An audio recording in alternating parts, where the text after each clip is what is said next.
Assalamualaikum warahmatullahi wabarakatuh. Selamat pagi anak-anak sekalian, kelas 12 IPS. Kita lanjutkan materi kita. Sebelumnya kita membahas tentang OPEC, APEC. Maka pada hari ini saya akan membahas tentang ME atau EEC, ya. Nah, baik anak-anak sekalian, berbicara masalah MEE atau Masyarakat Ekonomi Eropa atau dikenal dengan EEC, European Economic Community, ya. Nah, kita lihat EEC, European Economic Community, adalah salah satu contoh badan organisasi kerjasama ekonomi antar negara regional di Eropa. EEC, European Economic Community, atau juga dengan nama MEE, Masyarakat Ekonomi Eropa, adalah suatu kerjasama antara negara Eropa yang bertujuan untuk menciptakan keselarasan negara anggotanya dalam hal ekonomi, sosial, kestabilan politik di Eropa. Nah, anak sekalian, kalau kita lihat, ya, sejak berakhirnya Perang Dunia Kedua, Eropa mengalami kemiskinan dan perpecahan. Usaha untuk mempersatukan Eropa sudah dilakukan, namun keberhasilannya tergantung pada dua negara besar, yaitu Prancis dan Jerman Barat. Pada tahun 50, Menteri Luar Negeri Prancis, Maurice Schumann, berkeinginan menyatukan produksi baja dan batu bara Prancis dan Jerman dalam wadah kerjasama yang terbuka untuk negara-negara Eropa lainnya, sekaligus mengurangi kemungkinan terjadinya perang.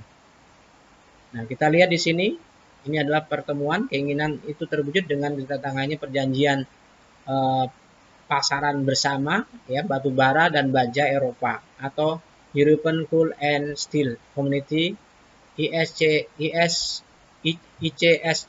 ya, oleh 6 negara, yaitu Prancis, Jerman Barat atau Republik Jerman, ya, Belanda, Belgia, Luxembourg, dan Italia. Dan 6 negara tersebut selanjutnya disebut dengan The Six States. Keberhasilan ECSC mendorong negara-negara The Six States membentuk pasar bersama yang mencakup sektor ekonomi. Hasil pertemuan di Messina pada tanggal 1 Juni 1995 menunjuk Paul Henry, ya, Spijk Menlu Belgia, sebagai ketua komite yang harus menyusun laporan tentang pemulihan kerjasama ke semua, ya, negara-negara di kawasan Eropa. Laporan komite SPAK berisi 2 rancangan, yaitu pengintegrasian Eropa, yaitu dengan membentuk European Economic Community atau Masyarakat Ekonomi Eropa, membentuk European Atomic Energy Community atau membentuk Badan Tenaga Atom Eropa.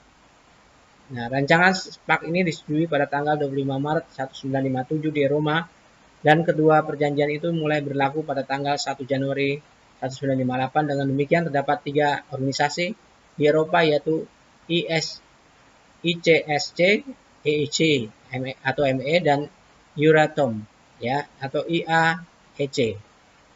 Nah, kita lihat di sini, ya, pada konferensi di Brussel tanggal 22 Januari 72, Inggris, Irlandia, dan Denmark bergabung dalam MEE. Nah, pada tahun 1981 Yunani masuk menjadi anggota ME, yang kemudian disusul Spanyol dan Portugal. Dengan demikian keanggotaan ME sebanyak 12 negara. MEE merupakan organisasi yang terpenting dari ketiga organisasi tersebut. Bukan saja karena meliputi sektor ekonomi, melainkan juga karena pelaksanaan memerlukan pengaturan bersama yang meliputi industri, keuangan, dan perekonomian. Nah, pada tahun 92 jangkauan MEE menjadi lebih luas, ya, yaitu pada awal bentukannya cuma hanya beranggotakan Jerman Barat, Prancis, Italia, Belgia, Nederland, dan Luxembourg. Namun sekarang Masyarakat Ekonomi Eropa beranggotakan 15 negara. Jadi luar biasa perkembangannya. Nah, tujuan dibentuknya MEE apa? Yaitu integritas, ya, integrasi Eropa dengan cara memajukan perekonomian, memperbaiki taraf hidup, dan memperluas lapangan kerja. Yang kedua, memajukan perdagangan dan menjamin adanya persaingan bebas dan keseimbangan perdagangan antara negara anggota. Yang ketiga, menghapuskan semua halangan yang menghambat lajunya perdagangan internasional. Yang keempat adalah memperluas hubungan dengan negara-negara di luar PBB.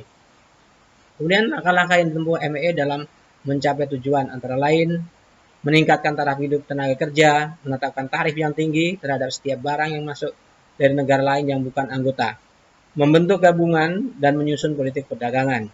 4. Memberi bantuan kepada negara anggota yang tingkat perekonomiannya rendah. Yang kelima adalah menghapus biaya masuk dan pembatasan impor ekspor di antara negara di Eropa. Nah, ini struktur organisasi EEC, ya. Kita lihat ada Majelis Umum atau General Assembly atau Dewan Eropa, European Parliament. Keanggotaan MEE ya berjumlah 142 orang yang dipilih oleh parlemen negara anggota.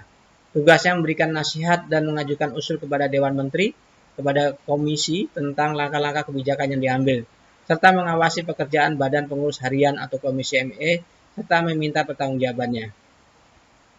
Kita lihat ya, kedua adalah Dewan Menteri atau The Council. Dewan Menteri atau MEE mempunyai kekuasaan tertinggi untuk merencanakan dan memberikan keputusan kebijakan yang diambil. Keanggotaannya terdiri atas Menteri Luar Negeri negara-negara anggota. Tugasnya menjamin terlaksananya kerjasama ekonomi negara anggota dan mempunyai kekuasaan membuat suatu peraturan organisasi. Ya, ketuanya dipilih secara bergilir menurut abjad negara anggota dan memegang jabatan selama 6 tahun. Nah, ini adalah lambang atau bendera Uni Eropa ya, atau European Commission ya. Badan Pengurus Harian atau Commission, anggotanya Badan Pengurus Harian atau Komisi MEE terdiri atas 9 anggota yang dipilih berdasarkan kemampuan secara umum dengan masa jabatan 4 tahun. Komisi berperan sebagai pemegang kekuasaan eksekutif dan badan pelaksanaan MEE. Nah, ini Mahkamah Peradilan ya, The Court of Justice. Nah, tugasnya apa? Ya, ini terdiri dari 7 orang yang masa jabatannya 6 tahun, dipilih berdasarkan kesepakatan bersama negara anggota.